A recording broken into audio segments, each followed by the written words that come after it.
សួស្តីប្រិយមិត្តអ្នកស្ដាប់រឿងនិទានខ្មោចទាំងអស់គ្នា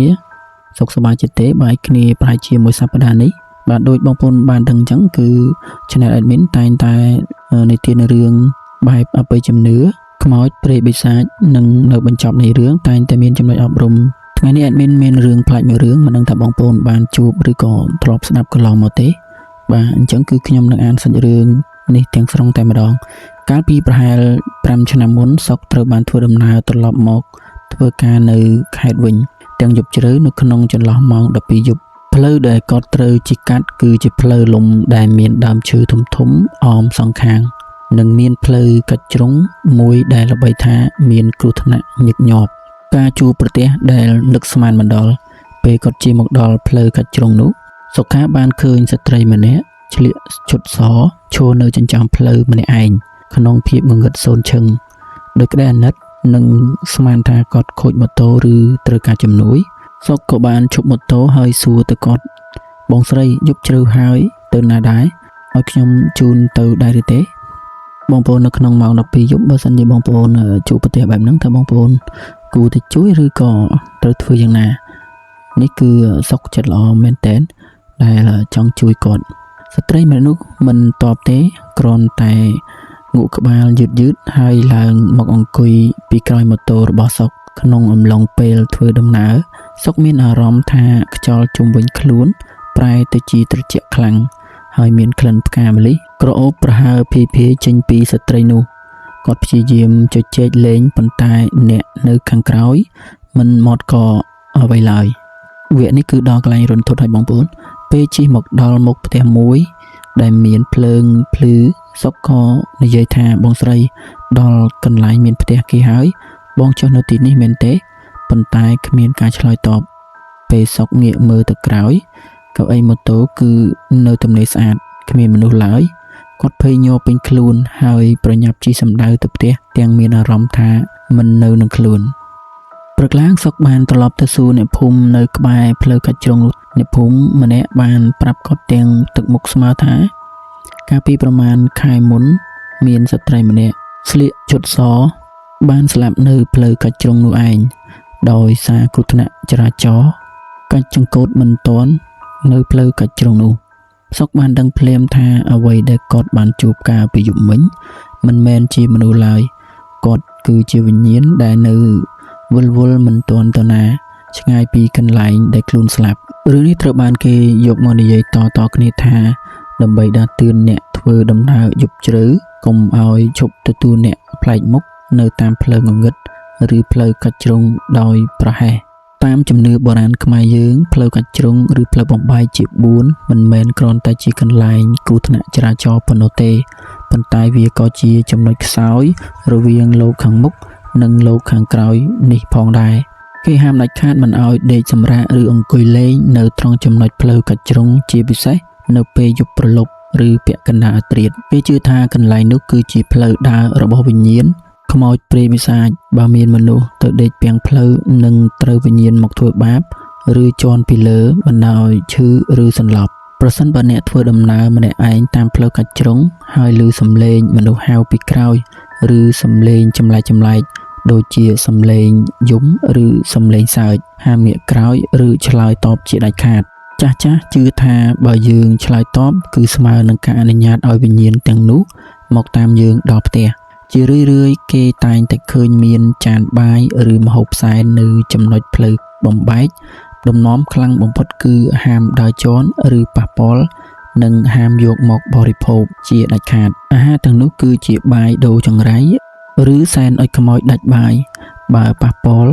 គ្រោះចង្រៃឬជំងឺដង្កាត់នឹងរត់មករកអ្នកភ្លាមជាប់នឹងខ្លួនយើងនៅត្រង់ផ្លូវកាច់ជ្រុងងងឹតឬមានដើមឈើធំគេហាមបត់ជើងតូចដោយគ្មានការសុំខមាទោសបុរាណឲ្យពាក្យថាសុំផ្លូវសុំដីជាមុនព្រោះខ្លាចបត់ជើងទៅចំអ្នកដែលថែរក្សានៅទីនោះបណ្ដាលឲ្យត្រូវឬដោយអំពើអាថ៌កំបាំងសម្រាប់អ្នកបើកបរម៉ូតូឬឡានពេលបើកចំផ្លូវកាច់ជ្រុងយប់ស្ងាត់គេមិនឲ្យសម្លឹងមើលកញ្ចក់ក្រោយយូរពេកទេជំនឿថាបើយើងមានរាសីទាបយើងអាចនឹងឃើញអ្នករួមដំណើរដែលមិនមែនជាមនុស្សអង្គុយនៅក្រោយកៅអីយើងឬតាមពីក្រោយម៉ូតូ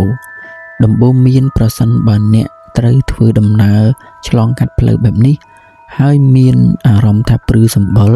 ចាស់តែងឲ្យសូត្រមន្តឬក៏សូត្រធម៌នឹកដល់គុណមេត្តាបិតាដើម្បីបង្កើតសិរីសួស្តីនិងការពារខ្លួននេះគឺជាសាច់រឿងមួយទៀតដែលស្រដៀងគ្នាប៉ុន្តែវារឹតតែរន្ធត់ជាងមុនដែលត្រូវបានគេជឿថាជាហេតុការណ៍ពិតកើតឡើងនៅផ្លូវកាច់ជ្រុងក្បែរស្ពានមួយកន្លែងនៅក្នុងខេត្តកំពង់ចាមមានបុរសម្នាក់ឈ្មោះមករាគាត់គឺជាអ្នកដឹកទំនិញតាមម៉ូតូដែលជារឿយៗត្រូវត្រឡប់មកផ្ទះវិញនៅម៉ោងប្រហែល1ឬ2ទៀបភ្លឺនៅតាមផ្លូវទៅផ្ទះគាត់មានកន្លែងមួយដែលជាផ្លូវកាច់ជ្រុងហើយនៅជាប់នឹងមាត់ស្ទឹងដែលមានដើមជ្រៃធំមួយដើមយប់មួយខណៈពេលដែលមករាកំពុងជិះម៉ូតូកាត់ផ្លូវត្រង់ដើមជ្រៃនោះស្រាប់តែម៉ូតូរបស់គាត់រលត់ឈឹងគាត់ព្យាយាមធាក់បញ្ឆេះយ៉ាងណាក៏មិនចេះដែរភ្លាមនោះគាត់បានឃើញបុរសចំណាស់ម្នាក់ស្លៀកពាក់បែបបុរាណឈរនៅក្រោមដើមជ្រៃនោះហើយហៅគាត់ក្មួយអើយមកជួយរុញរទេះឲ្យតាបន្តិចភ្លើងពិលតាវាអស់ថ្មហើយមករាដោយសារឃើញជាចាស់ព្រឹទ្ធាចារ្យក៏ដើរទៅជួយប៉ុន្តែអ្វីចម្លែកនោះគឺបុរសចំណាស់នោះដើរលឿនខ្លាំងណាស់គាត់ដើរចូលទៅក្នុងចំណោតងងឹតស្លុបគណៈពេលដែលមករាបំរុងនឹងដើរទៅតាមចូល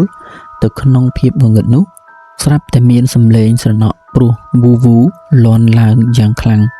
ពីក្រោយខ្នងគាត់សំឡេងនោះធ្វើឲ្យមករាភ្ញាក់ស្មារតីហើយគាត់ក៏ដកទូរស័ព្ទមកបើកភ្លើងពិលបំភ្លឺ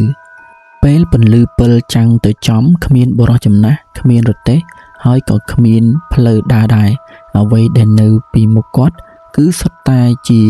មឈូសចាស់ដែលគេយកមកទុកចោលនៅក្រោមដើមជ្រៃនោះតែប៉ុណ្ណោះបងប្អូនសាកស្រមៃមើលប្រសិនជាបងប្អូនជួបបែបហ្នឹងវិញតើបងប្អូននឹងមានអារម្មណ៍បែបណាអាចមានគ្រាន់តែសម័យឃើញក៏មានអារម្មណ៍ថាព្រឺសបល់ដែរនឹងជំរាលមាត់ទឹកដែលងាយនឹងធ្លាក់ចុះទៅក្នុងមាត់ទន្លេមករាភ័យឡើងស្លេកមុខគាត់រត់ត្រឡប់មកជិះម៉ូតូវិញលើកនេះគ្រាន់តែធាក់មួយជើងម៉ូតូក៏ចេះភ្លាមគាត់ជិះសំដៅទៅផ្ទះដោយមិនហ៊ានងាកក្រោយទេពេលមកដល់ផ្ទះគាត់មានអាការៈគ្រុនក្តៅញ័រខ្លួនអស់រយៈពេល3ថ្ងៃតាមអ្នកភូមិប្រាប់ថាបុរសចំណាស់ដែលគាត់ឃើញនោះគឺជាខ្មោចយាមផ្លូវនៅត្រង់ផ្លូវកាច់ជ្រុងនោះដែលតែងតែមកលួមលងអ្នកធ្វើដំណើរយប់ជ្រៅឲ្យដើរចូលទៅក្នុងគ្រោះថ្នាក់ប្រិយមិត្តអ្នកស្ដាប់ទាំងអស់គ្នាគឺរឿងនេះត្រូវបានបញ្ចប់ត្រឹមនេះហើយអ្វីដែលយើងទទួលបានពីសាច់រឿងនេះគឺវាតែងតែកើតឡើងនៅចន្លោះម៉ោងសត្វដេកខ្មោចដើរម៉ោង12យប់ដល់ម៉ោង3ទៀបភ្លឺវិញ្ញាណតែងតែបង្ហាញខ្លួនជាមនុស្សដែលត្រូវការជំនួយដើម្បីទាក់ទាញចិត្តអាណិតរបស់យើងសត្វឆ្កែឬឆ្មាដែលតែងតែដឹងមុននិងព្រុសប្រមានយើងពាក្យថាសត្វដេកខ្មោចដើរជាទូទៅសំដៅទៅលើចន្លោះពេលវេលាម៉ោង12យប់ដល់ម៉ោង3ទៀបភ្លឺ